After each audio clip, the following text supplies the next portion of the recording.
கிட்ஸோட ஃபேவரட்டான jelly recipe என்னை வீட்டில் அவங்களுக்கு பிடிச்ச ஃப்ளேவரில் ஹெல்த்தியான முறையில் செஞ்சு கொடுக்கலாம்.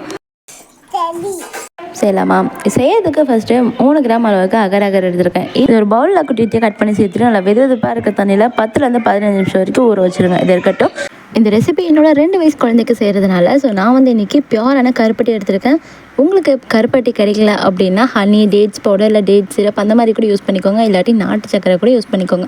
இது அப்படியே துருவிட்டு நல்லா தண்ணியில் போட்டு கரைச்சி இதை அப்படியே பாகாக காய்ச்சி ரெடி பண்ணி எடுத்துக்க போகிறோம். கொஞ்சம் திக்காக தான் இருக்கணும், ரொம்ப தண்ணியாக இருக்கக்கூடாது. மீடியம் ஃப்ளேமில் ஒரு 2 நிமிஷம் போல் கொதிச்சது நல்லா இந்த மாதிரி கரைஞ்சி வந்துடும். இதை அப்படியே ஃபில்டர் பண்ணி வச்சுக்கோங்க. இப்போ சைடில் ஒரு பாத்திரத்தில் நம்ம ஊற வச்சிருக்க அகர அந்த தண்ணியும் சேர்த்துட்டு அப்படியே நல்லா மிக்ஸ் பண்ணிவிட்டு இதை அப்படியே டேரெக்டாக அடுப்பில் வச்சுக்கோங்க. தேவைப்பட்ட கொஞ்சம் போல் தண்ணி சேர்த்துக்கோங்க. இந்த அகர் நல்லா கரைஞ்சி டிரான்ஸ்பரண்ட்டாக ஆகிடும்.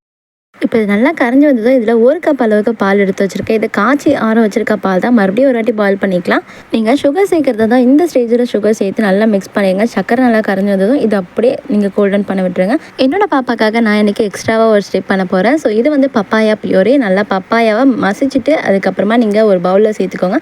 இதில் ரெடி பண்ணி வச்சுருக்க கருப்பட்டி சிரப் சேர்த்துக்கோங்க. இல்லாட்டி ஹனியாக தான் இந்த ஸ்டேஜில் சேர்த்துக்கோங்க. இது நல்லா இப்போ மிக்ஸ் பண்ணிவிட்டு ஆற வச்சுருக்க பாலையும் இதில் சேர்த்து மிக்ஸ் பண்ணிக்க போகிறோம். பால் நல்லா சூடாக இருக்கும் போது சேர்த்துறாதீங்க. கருப்பட்டின்றதுனால பால் நல்லா தெரிஞ்சிடும். ஸோ அதனால் நல்லா ஆறுனதுக்கப்புறமா இது சேர்த்துக்கோங்க. என்னோட பாப்பாவுக்கு பப்பாயா ஃப்ளேவர் பிடிக்குன்றதுனால நான் பப்பாயா சேர்த்துருக்கேன். உங்கள் பேபி என்ன ஃப்ரூட்ஸ் எல்லாம் சாப்பிடுவாங்களோ அதை நீங்கள் பியூரி பண்ணி சேர்த்துக்கலாம். இல்லாட்டி அதுலேருந்து எக்ஸ்ட்ராக்ட் மட்டும் எடுத்து ஆட் பண்ணிக்கலாம். இல்லை அவங்களோட சோக்கிங்க்கு ஏற்ற மாதிரி குட்டி குட்டியாக கட் பண்ணி கூட ஆட் பண்ணிக்கலாம்.